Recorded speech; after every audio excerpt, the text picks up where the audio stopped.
Lucas capítulo 18, versículos de 1 a 8. Vamos andar mais alguns minutos, algum tempo a mais nessa passagem aqui. A parábola do juiz iníquo. Lucas 18, de 1 a 8, a versão que eu estou usando é o meio da revista corrigida. E lemos assim a santa palavra do Senhor.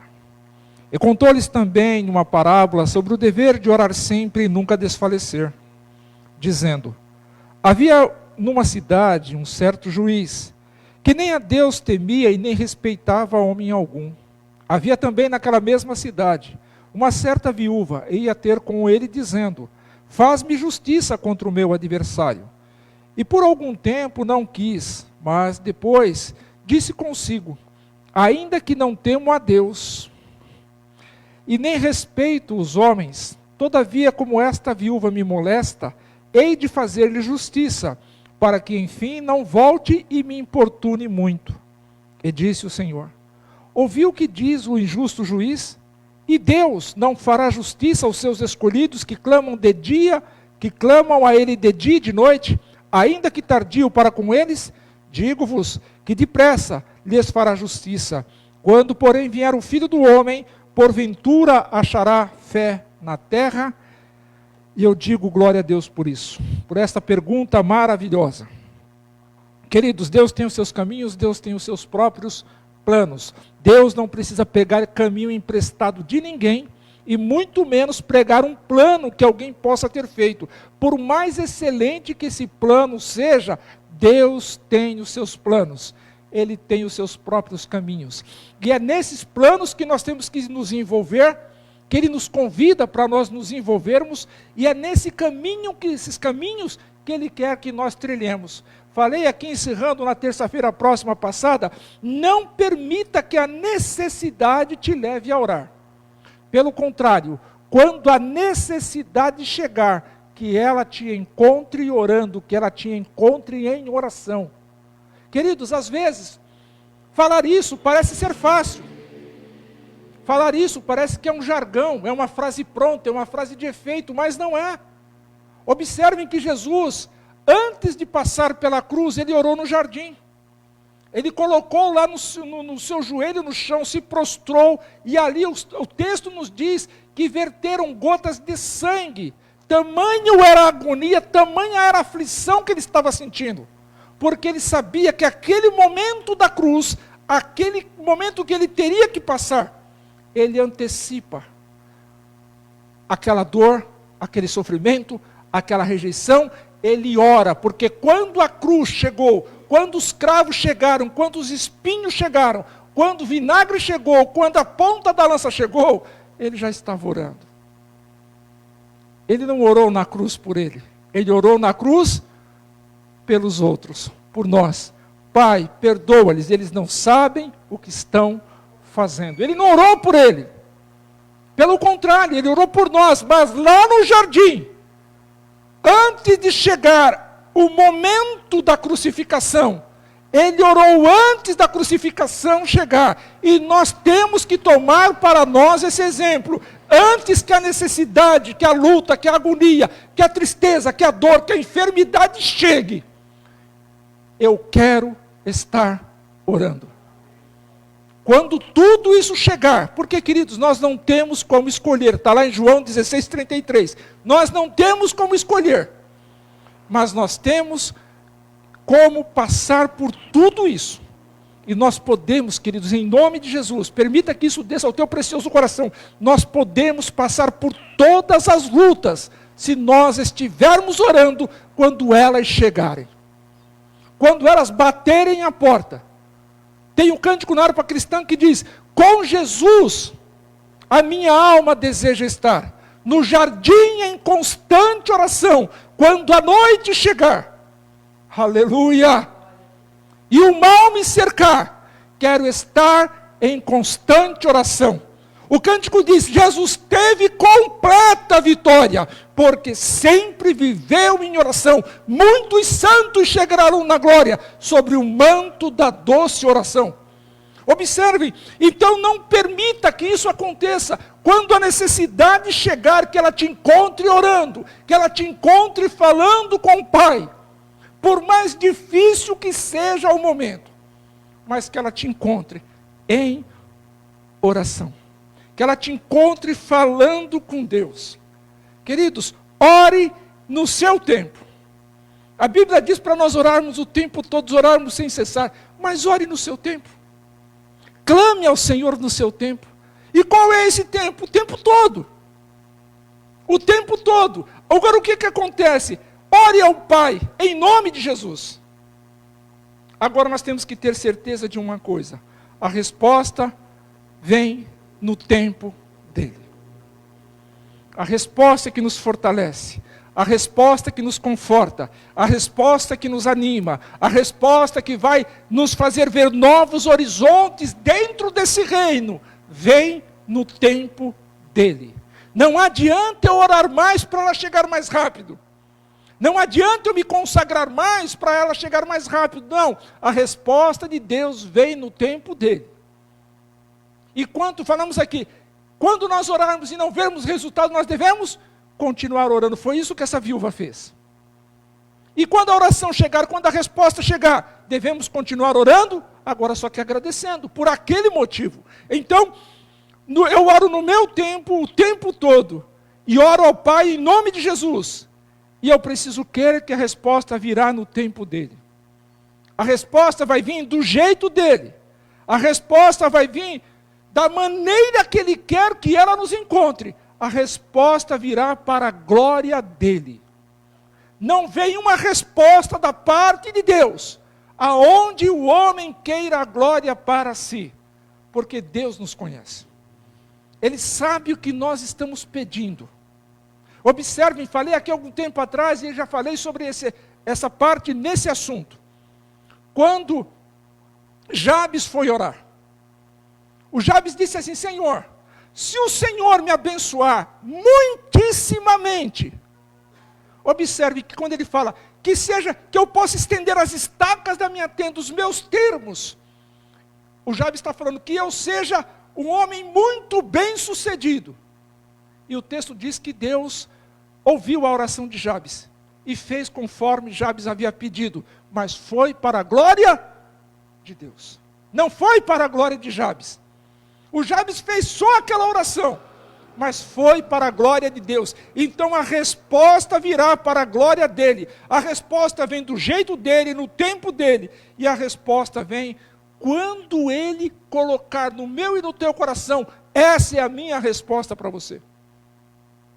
E quantas vezes, queridos, nós oramos e parece que o céu, ele está de bronze, parece que está fechado, cerrado.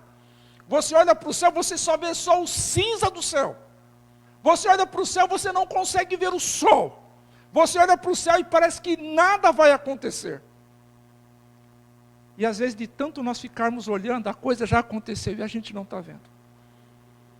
Nós precisamos ter a sensibilidade que outrora eu já falei aqui sobre isso. Aquele juiz, ele era duro de coração. Aquele juiz, ele tinha, o texto nos mostra que ele tinha umas qualidades. E essas qualidades que ele tinha não eram boas. Eram qualidades más. Eram qualidades, observem, ele não temia Deus. Ele não respeitava homem algum. E qual é o resultado de alguém que não teme a Deus e não respeita homem algum? O resultado que se tem é só fazer maldade. Apesar de ser um juiz, apesar de estar ali para fazer valer a lei, valer o que é justo, o que ele fazia? Ele estava indo contra a lei, ele estava praticando mal, ele era um transgressor da lei, quando deveria ser aquele justo mediador. Ele era um transgressor. Agora, não temia a Deus, não respeitava, não obedecia a homem nenhum. O resultado disso é só praticar o mal. Mas chega um determinado momento em que ele se sente acuado, de tanto que aquela mulher falou. Aquilo que ele deveria já ter feito, logo nos primórdios, pegar a causa daquela viúva e tratar dela, porque ele estava ali para isso, ele não se importou. Aquela mulher para ele talvez fosse mais uma, que ele pegaria o processo dela, se fosse assim, a causa dela e jogaria de lado. Por quê? Porque não era do interesse dele. Ele era uma pessoa que não ia buscar a Deus para resolver as situações, como fez Salomão, que pediu a Deus o quê? Sabedoria. E Deus deu o que a Salomão? Sabedoria. Salomão falou: Senhor, não me dê mais do que eu preciso para que eu não me esqueça de ti. Não me dê menos para que eu também não venha reclamar de ti. Me dê o necessário para cada dia. E Deus honrou a Salomão com sabedoria. Mas esse homem aqui, como ele poderia ter isso de Deus se ele não respeitava a Deus? Se ele não temia a Deus? Como ele poderia ter esse centro de equilíbrio dentro daquilo que é praticar, viver e decretar a justiça sobre cada causa, se ele não temia homem algum? O caminho dele era só fazer o mal. Ele estava ali para defender a lei, para ser um mediador, para resolver. E ele estava transgredindo aquilo que ele queria defender e praticar. Mas o nosso Deus, que é justo, ele nos diz pelo texto: porventura o Senhor não fará justiça? Ele não vai fazer justiça aos que clamam a Ele de dia e de noite? Observem que o versículo aqui na versão que eu estou lendo, diz assim: ainda que tardio. Ainda que tardio. Isso é, ainda que demore. Mas ele não demora. É no tempo dele que ele responde. Ainda que tardio. Olha, eu não estou conseguindo, eu não vou aguentar esperar. Nós seres humanos somos assim. Eu não aguento esperar. E quem é que gosta de esperar? Quem é que gosta de ficar no ponto esperando o ônibus? A pessoa fica 40 minutos dentro do ônibus cheio. Mas ela não quer ficar 3 minutos no ponto esperando. Quem é que gosta de esperar? Marca-se um encontro, uma reunião, um culto, como aconteceu no sábado aqui, era 10 para as 8, estava vazio. 10 para as 7 estava vazio, quando deu 7 horas lotou. Como assim? Chegaram no horário. Assim é a resposta de Deus para nós, é no horário dele. E o horário dele, o jeito dele, o tempo dele é perfeito. É por isso que nós temos que descansar no Senhor. Mas aquela mulher, ela nos mostra uma qualidade que muitos dos cristãos estão abrindo mão, que é a perseverança, que é perseverar. E nós vemos isso, Jesus fazendo uma recomendação em Mateus 24:13, aonde os discípulos estão com Jesus, e Jesus diz: por se multiplicar a iniquidade, o amor de quase todos esfriará, mas aquele que perseverar até o fim. Olha a qualidade dessa mulher aqui.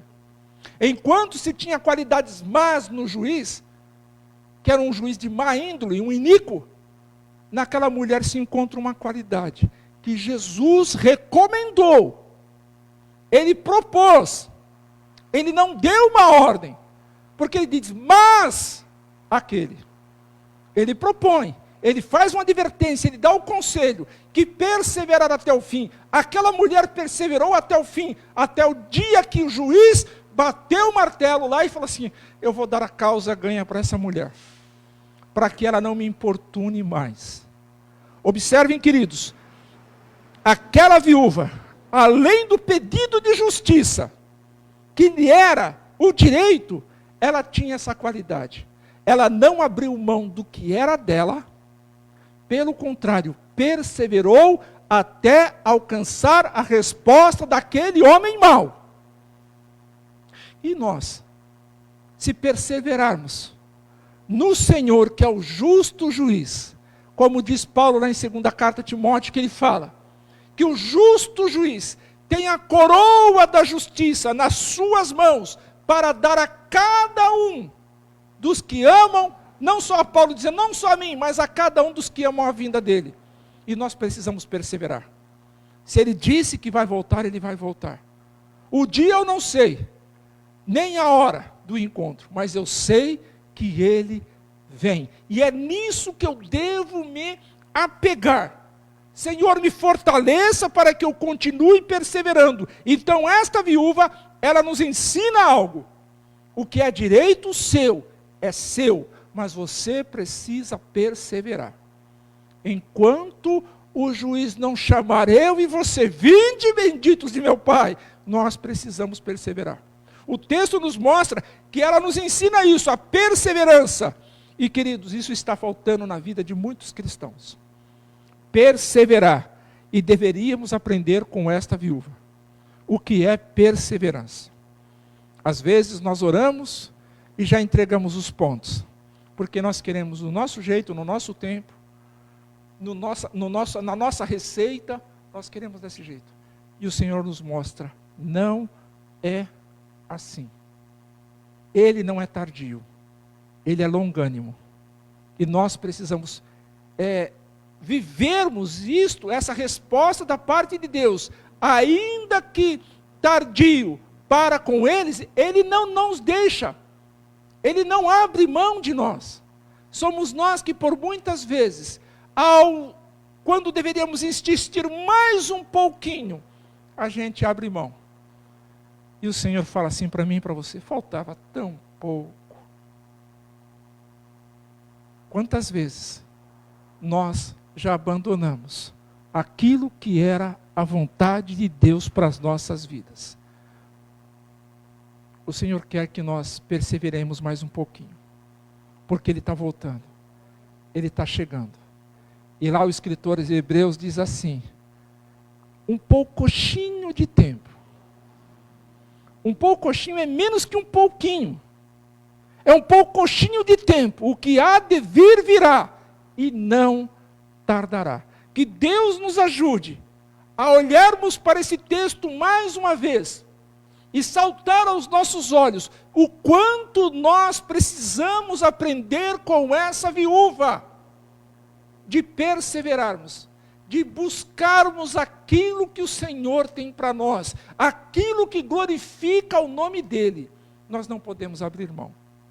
Amém? Que Deus nos ajude. Vamos nos colocar em pé, e terça-feira, se o Senhor assim permitir, nós continuaremos. Eu não sei o quanto ela persistiu, eu não sei quanto essa viúva persistiu, mas eu sei que deu certo. Eu sei que ela foi atendida. Eu não sei há quanto tempo você está pedindo. Eu não sei. Mas eu sei que para ela deu certo porque ela insistiu. Ela foi atendida. E quem sabe, falta só esse pouquinho para nós também. Amém?